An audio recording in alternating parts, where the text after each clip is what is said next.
I feel like,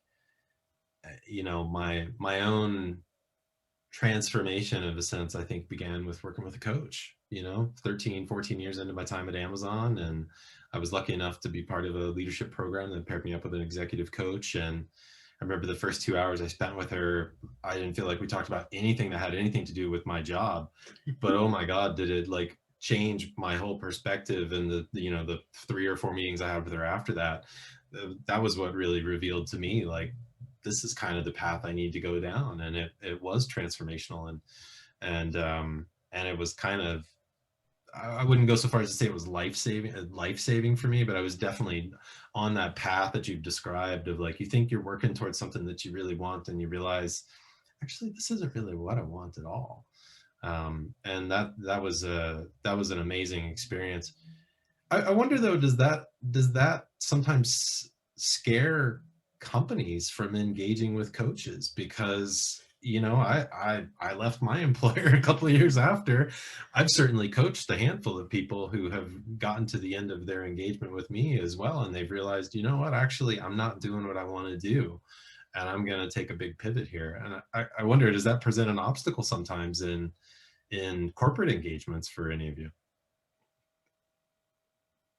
I think it scares companies that are threat minded. Yeah, good way Like to put it. the company I used to work with, and the department I used to run, like one of the focus I would have is that, because it was quite a tough environment, quite intense, is when the guys were coming in, particularly technicians were coming into the support role, I'd say, look, I'm expecting you for about 5 years. After 3 years, we'll be having a chat to see what we can do to actually progress your career within the company as well. And there were some lads and some of the technicians that their progression was outside the company, but Yeah. I developed them in, because again I'm focused on them, because it's what's best for them. And I think it's, as you were talking there, and as Patty was talking about the program, we're talking about women in leadership. Like one of the real opportunities I think a lot of companies have, and some are taking it on board, and particularly some of the larger ones, is on the onboarding stage. Is when people are coming onto the company, in the same way when you're leaving a company, there could be a retirement program. Well, they have a good onboarding program, and it's not just a structured read the manual and make sure you tick all the boxes. It involves a fairly comprehensive induction, which involves that it may not have a coach, but it may have a manager who's actually qualified or trained in a coaching methodology, as Beth had said earlier on. And I think that's really, really important, because it's at that stage where those conversations are allowed to happen, but also it brings those conversations into the company as well.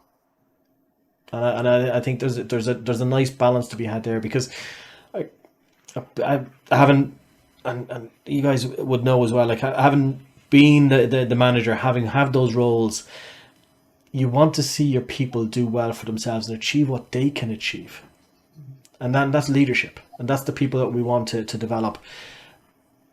And at the same time, there's also managers who don't want them to go because they're performing well, and that can be a bit of a mindset that holds people back. And it's kind of cracking that nut of how do we make sure that we've got real leaders in positions that have real impact, and that's not necessarily at the top. That could be actually mid-level.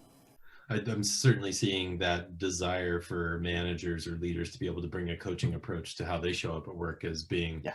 a big trend in terms of, I think, well, and I suppose there is probably a divide between, maybe some of the fixed mindset organizations, growth mindset organizations, and do you really, because it's a fantastic way to drive engagement and empowerment with people, to And really unlock their own potential, get them really engaged around what they want to be doing. I think the Um, pandemic has been really interesting, because I know I've seen, let's call it manager mindset, people really struggle. And I've seen leadership mindset people really flourish. yeah, And the great conversations coming out of it as well is that, as as people involved in developing businesses, one thing we really have to focus on now, and give it a lot of really positive attention, is making sure that the opportunity for women to be leaders in business, they aren't disenfranchised because of the pandemic, because it's been bloody tough. Kathy, did you see similar kinds of trends in terms of what Google's looking for in terms of their own leaders? I'm certainly familiar with the work that they did around Project Aristotle, and sort of asserting that the thing that made the best teams were those teams that had a high level of psychological safety, and obviously that's one of the things that really great leaders and coaches are able to do. Is that is that a really strong vibe that runs through the organization if you're getting into a role like that? Yeah, it's huge. And actually all of that research, internal research that you're referring to there, was a lot of the bedrock of what the OD consultancy team would have used.